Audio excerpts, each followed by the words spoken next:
The technician's face changes when she measures the baby. Just a flicker, a tightening around her eyes, but I catch it. She keeps moving the wand over my belly, clicking and measuring, but something has shifted in the small ultrasound room at Riverside Medical Center. "Everything okay?" Brad asks from the chair beside me, still gripping my hand with excitement that makes my stomach turn. "Just getting some measurements," the technician says, her voice professionally neutral. "I'll be right back with the doctor." She leaves us alone with the frozen image on the screen. Our baby. Brad staring at it with pure wonder. This man who's spent the last 4 months transforming our spare bedroom into a nursery, reading every parenting book he can find, talking to my belly every night before bed. "Can you believe it?" he whispers, kissing my temple. "That's our little miracle." I force a smile. "Yeah, miracle." The word tastes like battery acid. Dr. Patterson enters with the technician, her expression careful. She's been my OB for 3 years, saw me through a miscarriage before Brad and I got married, celebrated with us when I finally got pregnant again. Now she's looking at the screen with the same strange expression as the technician. "Melissa, Brad," she begins, settling onto her stool. "The baby looks healthy, good heartbeat, measuring right on track." "But," Brad prompts, his excitement dimming, "the measurements indicate you're further along than we initially calculated. Based on the baby's size and development, you're approximately 19 weeks pregnant, not 16. The room goes Arctic cold. The faint, sterile scent of antiseptic wipes suddenly feels suffocating. I feel Brad's hand loosen in mine as he does the math. 19 weeks. That puts conception in early June, when I was supposed to be at that medical conference in Denver, when he was home in Tulsa, believing I was advancing my nursing career, when I was actually in Austin with Jake. "That can't be right," Brad says slowly. 19 weeks would mean... "Early June," Dr. Patterson confirms, watching us both carefully. "These measurements are quite accurate, within a few days, margin of error." I watch the realization wash over Brad's face in real time. The joy draining away, replaced by confusion, then suspicion, then something worse. He pulls his hand from mine. "But you were at that conference," he says, still trying to make the timeline work. "In Denver, the medical symposium." My mouth opens, but no words come. Dr. Patterson and the technician exchange glances. "We can discuss this privately," I manage. "After the appointment." "No." Brad's voice has gone flat. "No, I think we need to discuss this now, because I was here in early June, alone, working overtime to pay for that conference you said was so important for your career. So where exactly were you, Melissa?" The silence stretches between us like a chasm. On the screen, our baby, or rather, the baby, moves slightly, a tiny fist clenching and unclenching. Dr. Patterson clears her throat. "Perhaps we should reschedule." "I was with someone else," I say quietly. The words fall like stones in still water. Brad stands so abruptly his chair scrapes against the floor. He's staring at me like he's never seen me before. "What?" "I'm sorry." It's pathetic, inadequate, but it's all I have. "You're sorry?" He laughs, but it's sharp, broken. "You're pregnant with another man's baby and you're sorry?" "We should step outside," Dr. Patterson intervenes. "This is a medical facility." "When were you going to tell me?" Brad's voice rises. "After I cut the cord? When the baby didn't look like me? Or were you just going to let me raise another man's child?" "I didn't know." The lie comes automatically. "I thought... the timing... I thought it was yours." "Don't." His voice drops dangerously low. "Don't you dare lie to me anymore. You knew. You had to know." He's right. Of course I knew. I'd known from the moment that second line appeared on the pregnancy test. Known when I calculated the dates and realized they aligned with that weekend in Austin. Known every single day for the past 4 months as Brad painted the nursery soft yellow, assembled the crib, told everyone who'd listen about his upcoming fatherhood.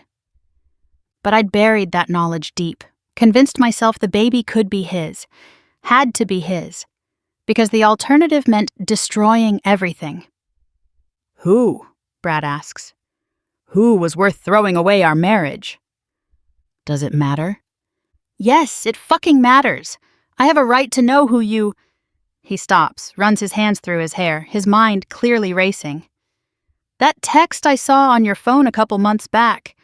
From Jake. He said he'd be in Austin, didn't he? You told me it was just spam.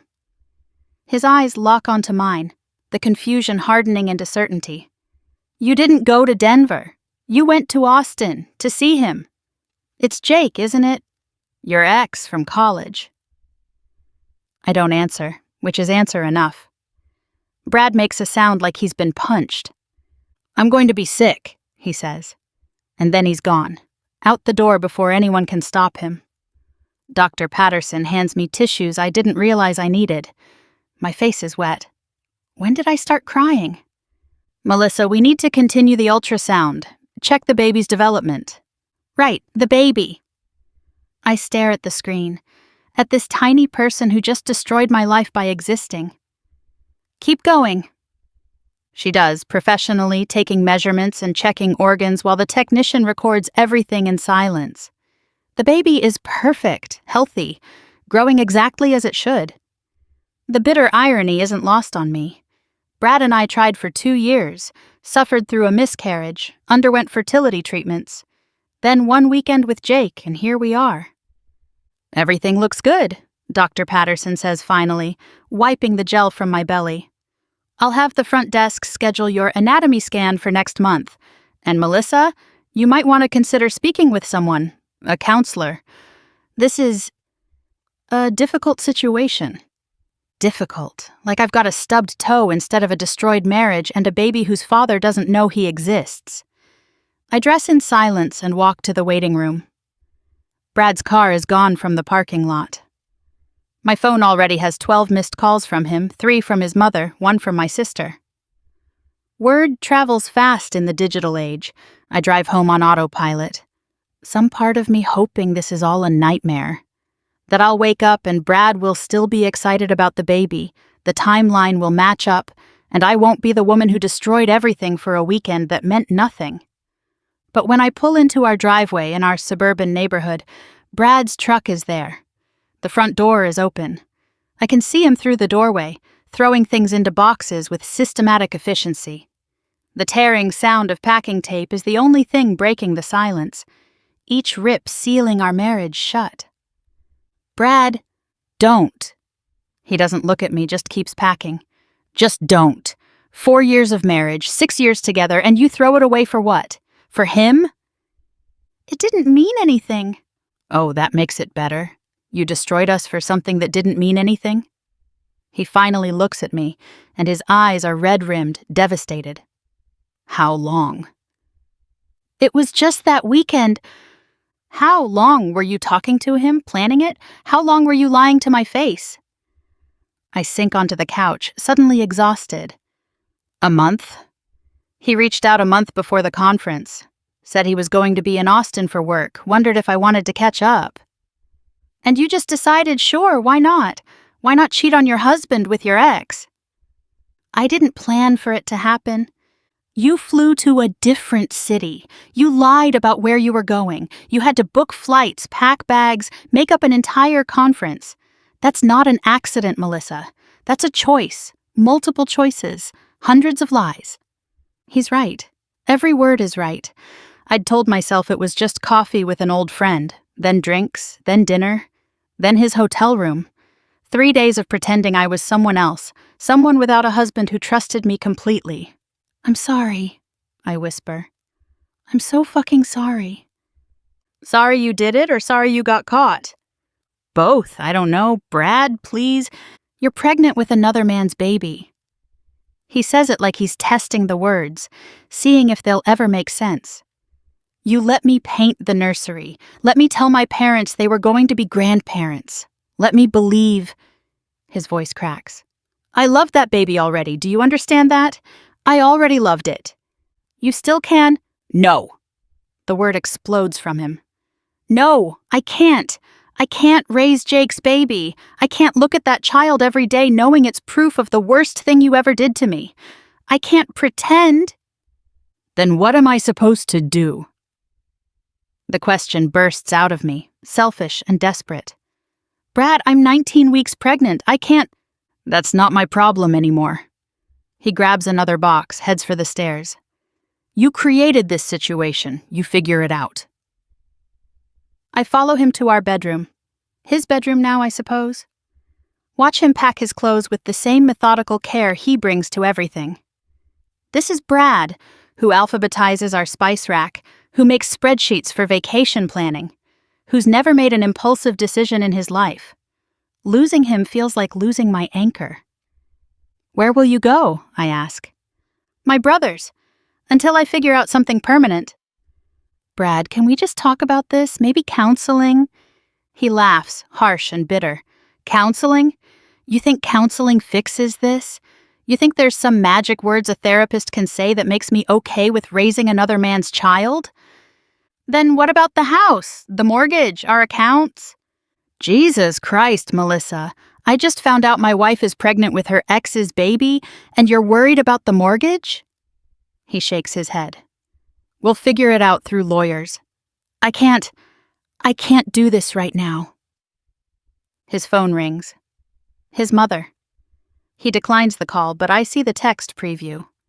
Bradley, Melissa's sister just called. What's happening? Is the baby okay? You should tell them, I say quietly, before they hear it from someone else. Tell them what? That my wife is a cheating... He stops himself, jaw clenched. No. You know what? You get to make those calls. You get to explain to my mother why she's not going to be a grandmother. You get to tell your sister why you threw away your marriage. You get to own this mess. He's at the door with his boxes when he turns back one more time. Was it worth it? He asks. Those 3 days in Austin, were they worth this? I think about Jake.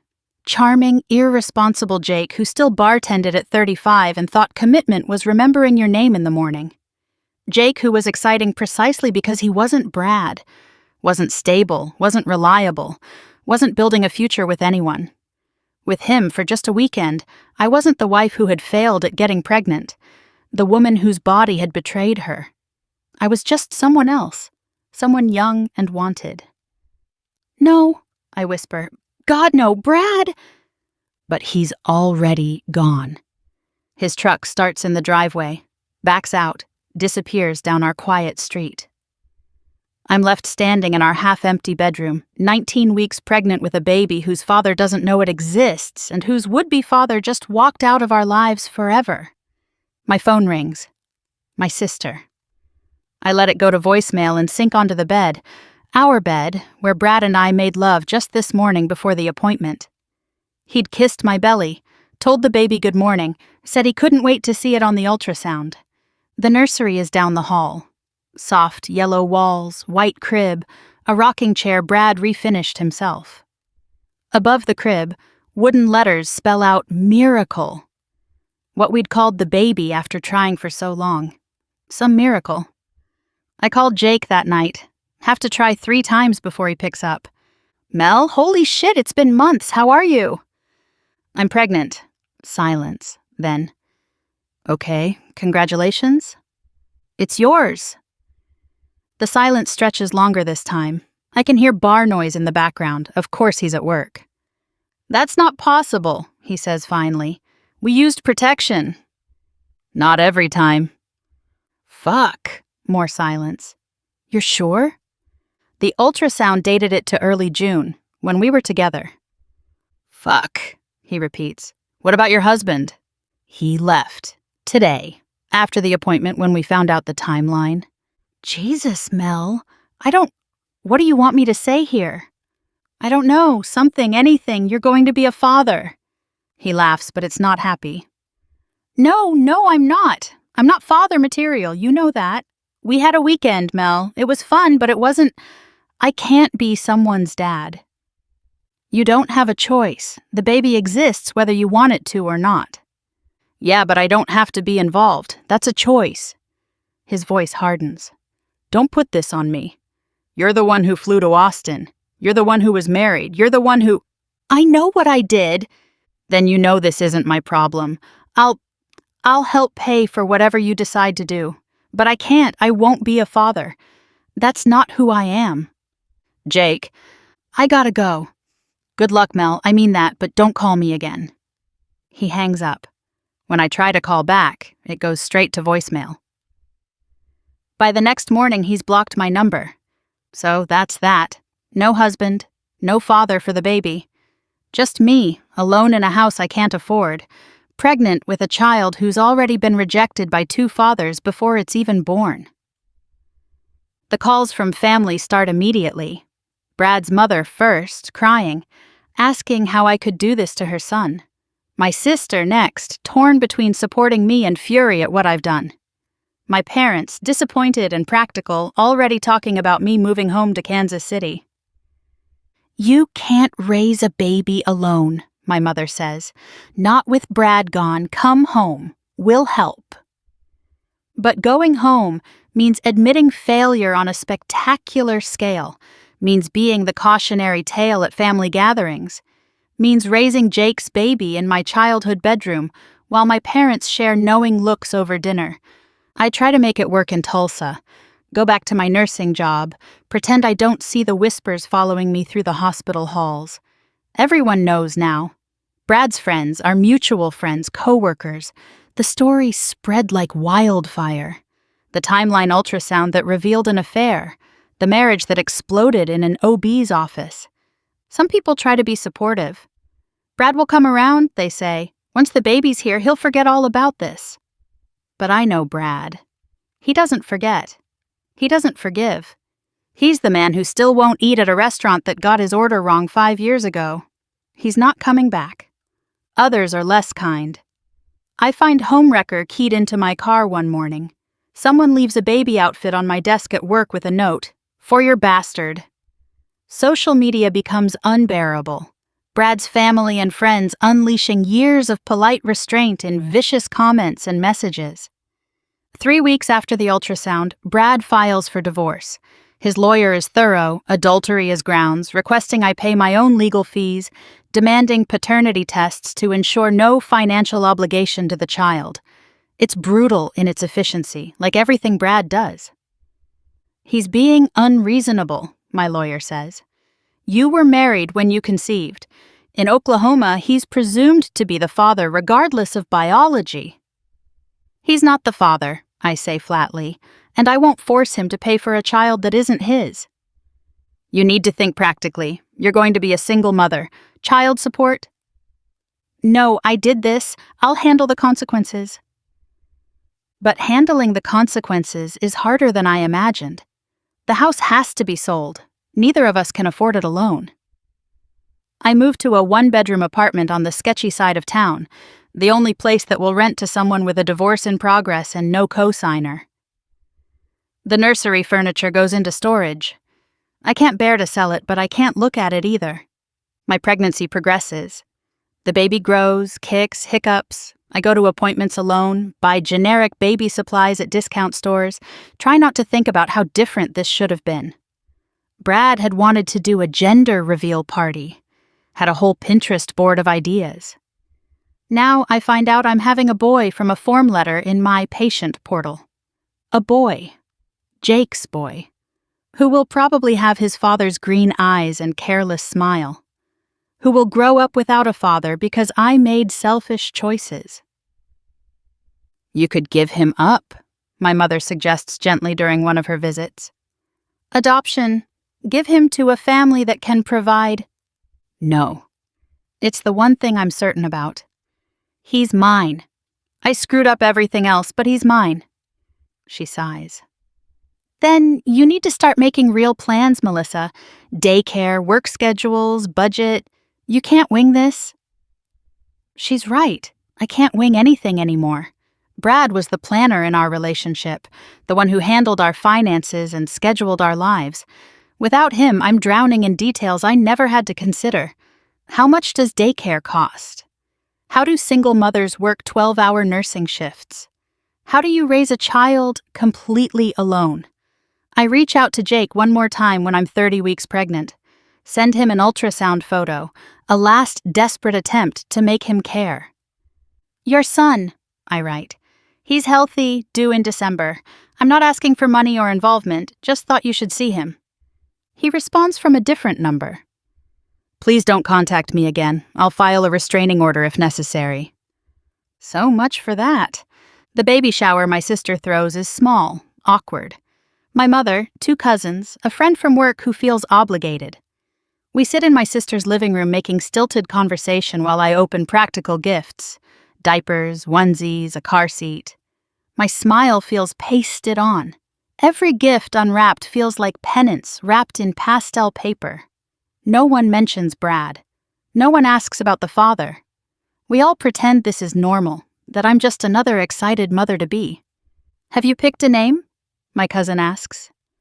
Thomas, I say, after my grandfather. That's nice, she replies, and we all go back to pretending this isn't a disaster. Brad gets remarried 11 months after our divorce is finalized. I find out through Facebook. His brother's wife posts photos. Brad and a pretty blonde named Sarah, a pediatric nurse from his hospital, with the kind of warm eyes you can't fake. She's everything I wasn't, younger, childless, presumably faithful. They look happy. He looks happy. Lighter, somehow, like leaving me lifted a weight he'd been carrying. The caption reads, "So happy for these two. When you know, you know. When you know, you know." Brad knew with me once. Knew until I showed him he was wrong.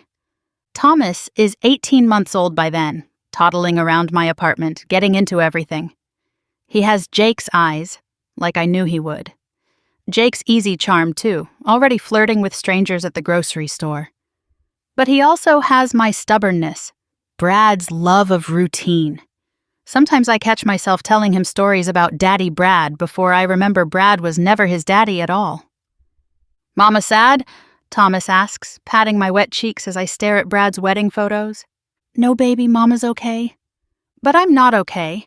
Haven't been okay since that ultrasound appointment 2 years ago. Live in a constant state of exhaustion and regret, working nights to afford daycare, spending days trying to be both parents to a child who deserves better. My sister helps when she can. My parents visit monthly. But mostly it's just me and Thomas in our little apartment, making it work because we have to. I see Brad sometimes. Tulsa's not that big, and medical professionals cross paths. He's always polite, professional, distant. Asks after my health like I'm any other colleague. Never asks about Thomas, though I know he knows. Everyone knows about Melissa's baby, the one that ended her marriage. Once, I run into him and Sarah at Target. Thomas is with me, throwing a tantrum in the cart because I won't buy fruit snacks. Sarah's hand rests on her belly in that protective way pregnant women do. They're having a baby. Brad's actual baby this time. Congratulations, I manage, wrestling Thomas's grabbing hands away from the candy display. Thank you, Sarah says sweetly. She doesn't know who I am, but Brad's face has gone carefully blank. Due in spring, he adds quietly. It's a girl. A girl. The daughter we might have had if I hadn't destroyed everything. I force a smile. That's wonderful. That's wonderful. Thomas chooses that moment to knock over an entire display of candy bars, screaming at the top of his lungs. Sarah steps back, alarmed. Brad just watches as I struggle to contain my son, to clean up the mess, to pretend this is manageable. Here, he says finally, bending to help pick up candy. Let me... No. I say it too sharply. No, I've got it. I've got it. He straightens, nods once. They leave while I'm still on my knees gathering Kit Kats, Thomas wailing above me. I don't blame them. This chaos is what I chose, what I earned. That night, after Thomas is finally asleep, I sit in our tiny living room and let myself really think about what I've lost. Not just Brad, though losing him still feels like missing a limb. But the life we'd built, the future we'd planned, the family we should have had, I did this. Not Jake, who was just being himself. Not the baby, who didn't ask to exist. Not even my friends who might have validated my restlessness. I made every choice that led to that ultrasound room, to that moment when the timeline revealed the truth. Was it worth it? Brad had asked. No. God, no. 3 days of feeling desired by someone who remembered me as young and fun. 3 days of pretending I wasn't a married woman in my 30s with fertility issues and a mortgage. 3 days that cost me everything. Thomas stirs in his crib, whimpering. I go to him, pick him up, hold him close. He's not the baby Brad and I planned, not the miracle we prayed for. But he's here, and he's mine, and he needs me to be better than I've been. I'm sorry, I whisper into his dark hair. I'm so sorry you got me as a mother. He pats my face with sticky hands, offers me his pacifier, his version of comfort. This boy who will grow up without a father because I wanted to feel special for a weekend. Who will ask questions I don't know how to answer.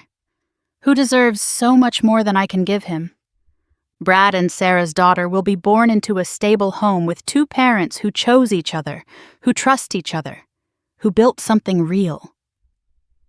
Thomas will watch from the outside, another child of another single mother, learning too young that some mistakes can't be fixed. I rock my son back to sleep, humming the lullaby Brad used to sing to my belly. The one he was so excited to sing to our baby, before he knew our baby was never ours at all. The ultrasound technician's face changes when she measures the baby. That moment of recognition, of truth revealing itself in measurements and dates. The moment my lies became facts on a screen, undeniable and permanent. I replay it sometimes, wondering if I could have lied better. Convinced Brad the dates were wrong, that the measurements were off. But he would have wanted a paternity test eventually. The truth always comes out. That's what Brad used to say, back when I gave him no reason to doubt me. The truth always comes out. In ultrasound rooms, in DNA tests, in children's faces as they grow to look like men who want nothing to do with them. Thomas will ask about his father someday. I'll have to tell him something. The truth? That his mother was selfish and weak? That his father was never meant to be a father? That the man who wanted to be his daddy left because biology matters more than love sometimes? Or maybe I'll lie. One more lie in a lifetime of them. Tell him his father died, or lives far away, or any story that doesn't include, your existence destroyed my marriage and your father wants nothing to do with you. But I know better now. Lies have expiration dates. They show up in ultrasounds and timelines, in blood types and DNA, in the truth that always, always finds its way to the surface. So I'll tell him the truth when he asks, that his mother made terrible choices, that his father wasn't ready to be a dad, that the man who painted his nursery and loved him before he was born couldn't stay once he knew the truth. I'll tell him he was born from lies, but he doesn't have to live in them, that he can be better than where he came from, that sometimes people create disasters trying to feel alive and end up more dead inside than before. The technician's face changes when she measures the baby. In that moment, everything changes. Brad's joy, my marriage, the future we'd planned, all of it measured in weeks and centimeters, revealed in the timeline I thought I could hide. 19 weeks. Not 16. June, not July. Jake's baby, not Brad's. The truth, finally devastatingly clear on a black and white screen in a small room where my husband's heart broke in real time. That's my story. The woman who had everything and destroyed it for a weekend that meant nothing with a man who wanted nothing from me. The woman whose timeline told the truth when she couldn't. The ultrasound was supposed to be a celebration. Instead, it was evidence. And the sentence it carried, this beautiful, difficult boy in the empty space where his father should be, is mine to serve forever.